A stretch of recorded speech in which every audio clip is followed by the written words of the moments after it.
Welcome to the Female CEO Club, a podcast featuring interviews with inspirational, entrepreneurial women. From starting a business from scratch to being asked to take the wheel, these incredible women share the story of their journey, the highs and the lows, and the advice they'd like to give to those embarking on their own voyage. Hosted by me, Liz Bhandari, the Female CEO Club aims to inspire fellow females who are looking to step on their own, who have already set sail, or who simply love to hear stories from women who've been there, done it, and got the t-shirt. Today's guest is Sarah Foster. Now, I describe Sarah as a wearer of many hats. She is an author who helps build confidence in women, and she's the managing director of environmental consultancy firm Comply Direct. Sarah's got a fascinating story, and I can't wait to share it with you. So, without further ado, enjoy the show.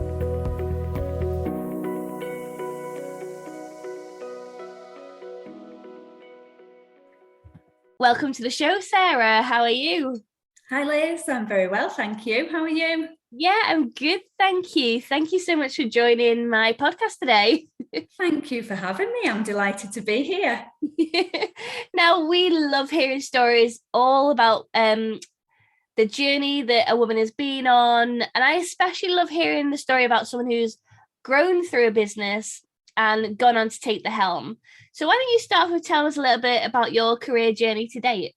Yes, I'd be delighted to. So I've taken quite an unconventional route to where I am. So I'm currently the managing director of an environmental consultancy and compliance scheme where we're not a small business. We employ 37 people and we look after the sort of legal obligations of around about 1,000 UK businesses. And in recent years, we've been helping customers with non-mandatory environmental impacts as well.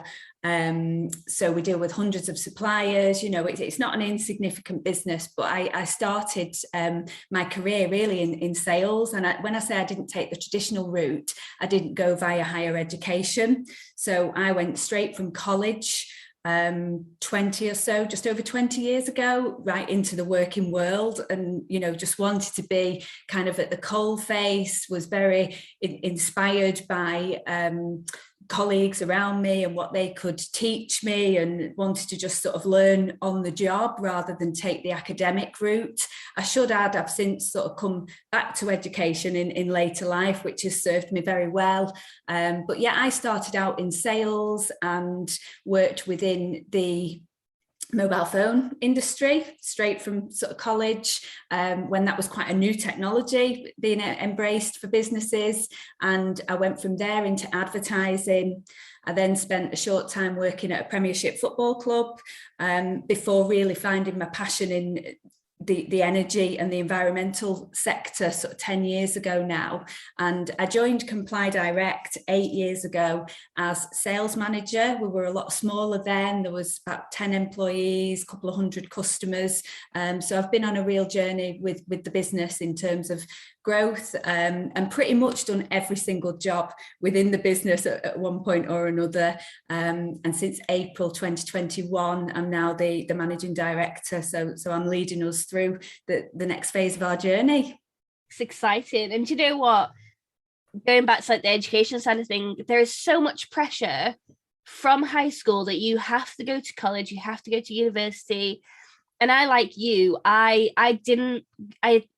went to college for about 2 months before I was like, this is not for me. I went straight into the working world, fell into marketing and worked my way up. But and then like you later went into education as like a part-time thing. But there's so much pressure at such a young age when actually you don't really, or certainly I didn't know I wanted to do it at that age. So I think that's the key. I think life is full of experiences, and I think when you're at the tender age of leaving school, your late teens, you need to get some experience under your belt before you can sort of find out where your niche is, what your skills are, where you can add value. And I truly believe you can only do that by gaining those experiences, be it through a part-time job, if education is your thing, or the apprenticeship route, which is becoming more fashionable now, I feel, than it perhaps has been over the last 10 years. But I consider myself very lucky to have had that opportunity to sort of go from college straight into the working environment, because you learn so quick, and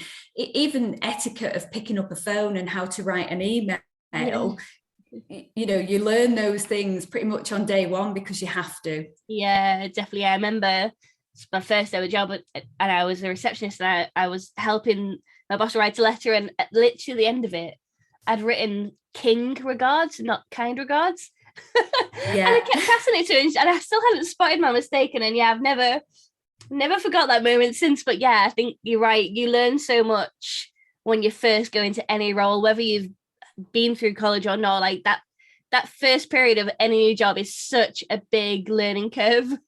Yeah. And I think it's work experience, even, it's so important. And that's something that's key to me as a business leader now, is creating opportunities at that entry level for people to come in the business and experience what we're all about and what happens day to day, and how they can get involved in that.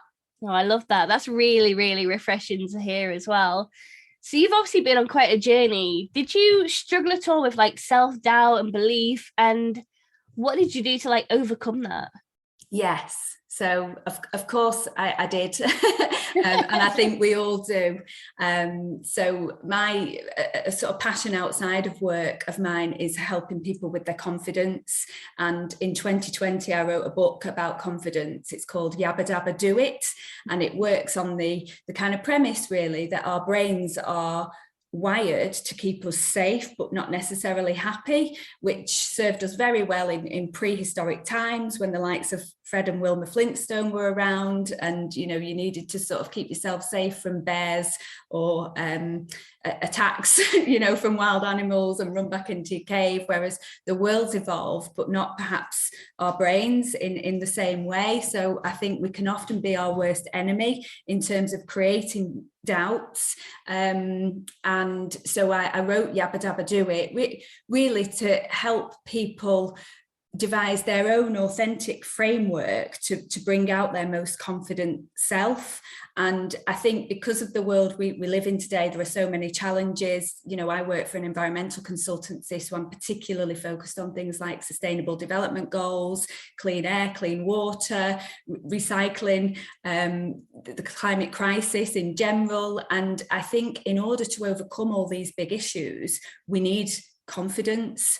We need a generation to come through and challenge the status quo and pressure governments to do the right thing in terms of the climate crisis. And if we're not our most confident selves, we won't always be able to do that. So the book really was my way of wrapping up everything that I've learned over the last 40 years, through my whole life, into an easy to digest framework. It's a 3-step practice: prepare, do, review, which gives some tools and techniques to help you overcome doubt. But I think, Meg, to summarize, when you do have a bout of doubt, which we all have, the first thing, I've got 2 key tips. The first thing is to talk to yourself like you would your best friend. So there's a chapter in the book called Be Your Own Bestie. And quite often we will be unkind to ourselves, we will berate ourselves in such a way that we would never do to a loved one.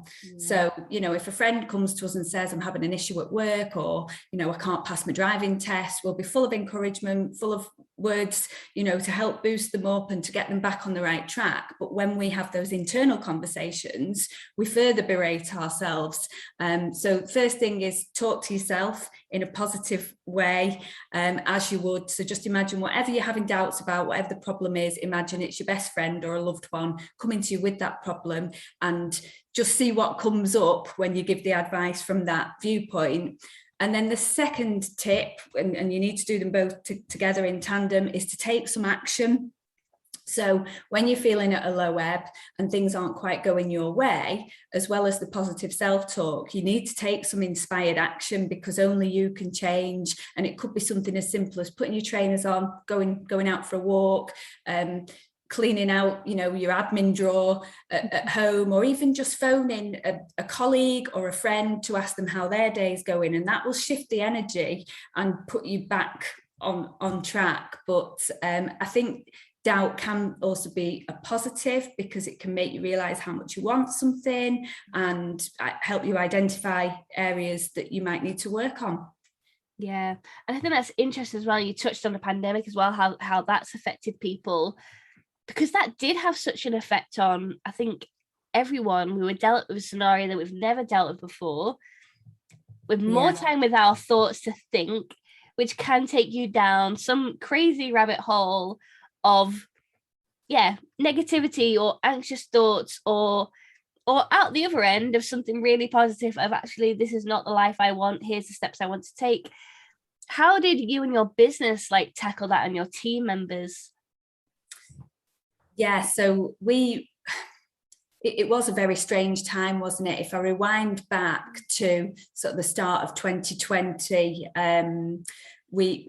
February time, we knew there were rumblings of, there's going to be a lockdown coming. We could see things happening in other countries. So we tried to be proactive in the business. We communicated with staff. We made sure that we had practical things in place, like enough equipment so that people could work from home. Traditionally, we'd all worked in an office environment together. So some people didn't have laptops. So we tried to get ahead of the curve with staff in the first instance, to make sure that they had what they needed from a practical point of view, but also, from a well-being point of view. We were very clear that when we did make that transition to everyone home working, and we didn't furlough anyone or make any redundancies, which we were very proud of. We kept the security for our workforce intact, but we were very clear that we understood that it was work that was invading home rather than home that was invading work. So, we encouraged people to get their pets on Zoom calls and introduce them to us. And those who were homeschooling, again, we encouraged their extended Comply Direct team members, i.e. their children, to come and say hello in meetings, and really just integrated that. And then very closely followed by that, we made sure all customers were okay. So we started to ring customers just to ask them how they were they furloughed, were they working reduced hours, what could we do in order to make their lives easier through this. And I think we improved our customer relations as a result of that. We were able to identify simple things like someone needed a bit of a payment plan rather than paying invoices how they had done previously, that we could address and we could tackle to mutual benefit. So I'd say we have come out the other side. Well, we've come out with more customers than before, and with more staff as well. But I think in the face of uncertainty and adversity, you just have to look at the facts. You have to take it day by day and do the very best that you can do, and that's all anyone can ask. Yeah, absolutely.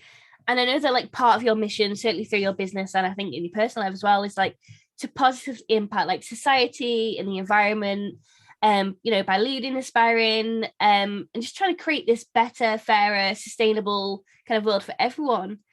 What kind of ways are you trying to do that? I'd love to hear more.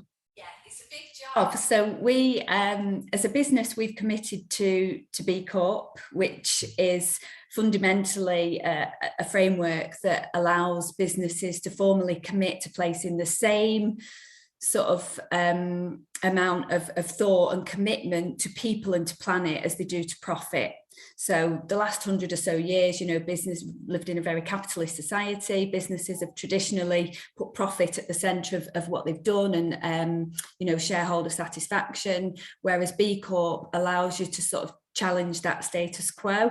So we're very excited to be on that journey. And what that means for us in practice is, when we look at our objectives as a business now, we're looking at them from the viewpoint of what will have the most impact on society? What can we do as a business that will do good for the people, you know, that work for us, the customers that work with us, the suppliers that work with us, but also our neighbours on the business estate that we work on. And we're looking at that from an environmental point of view as well. So when we make key business decisions on, you know, what new services to take forward, we will measure their merit on how much the positive environmental and societal impact will be, as well as, are they viable? Can we make a profit such that we can continue, you know, to grow and thrive? And